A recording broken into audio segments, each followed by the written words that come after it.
Hi guys, thanks for joining me again. If you're new to my channel, welcome, welcome, welcome. My name is Anne and on my channel I review foreign international content. Today I'm back to review this excellent show we are watching. It's called the Typhoon Family and I'm going to be reviewing episode 9 to 12 since I was not here last week. And wow, all I can say is they cannot catch a break. I mean, everything they keep trying, they always hit a stumbling block. Like they finally get that deal for providing the surgical gloves and then now fire. I'm like, what more can happen? Like, what more? Like, at what point do they catch a break? At what point does one of these businesses or this whatever procurement they're trying to get finally makes it and they can finally like exhale, right? Now, the one thing I gotta say is it's nice to see now that the whole crew has come back and they're working together with that lady, Sion Tae, I think is her name, the one who brings around the green drinks that she's trying to make money from. Turns out she is being blackmailed by Mr. Pyoy.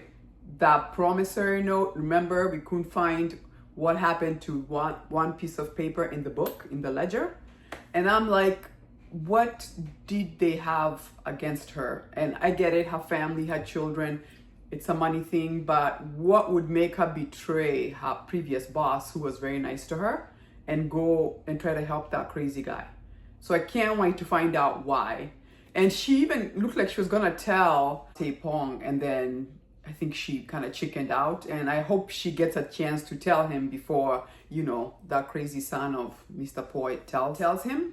But oh, I can't. So in 9 we saw their friend who obviously got arrested in Thailand, and then finally, thanks to Miss Young and her taking the pictures, they got out, and I'm glad he ate the humble pie and said, you know what, you earn being a worker here. And his chauvinistic ways kind of went away. I can't believe how now he is just like whatever you say, right? Episode 11, it made me laugh. Mr. Mug, look, he just got converted.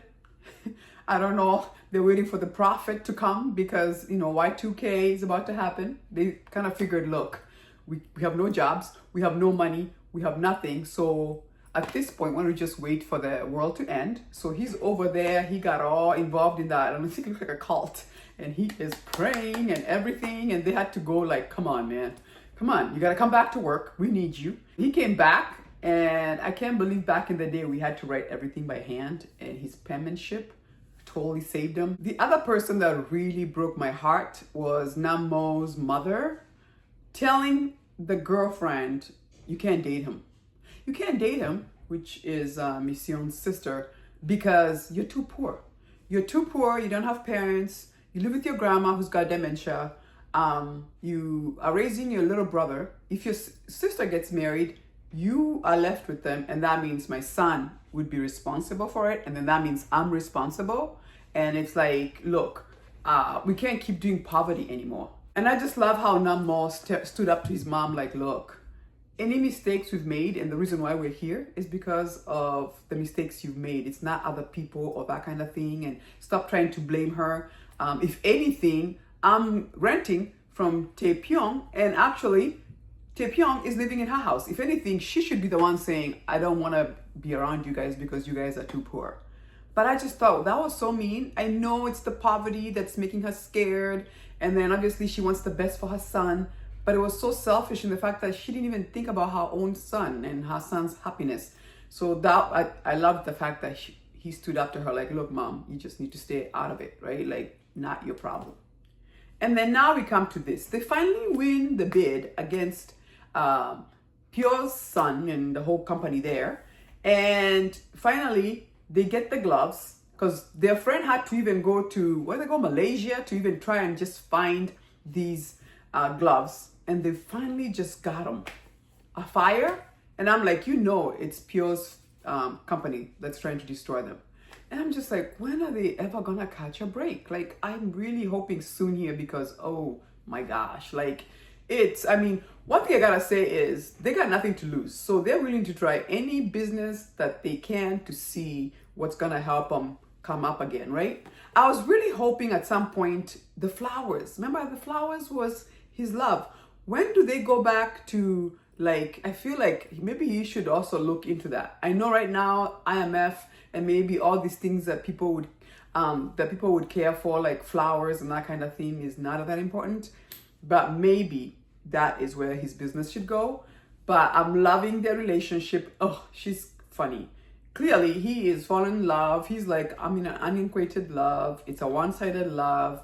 And she's like, look, I'm trying to focus right here on my career and making money.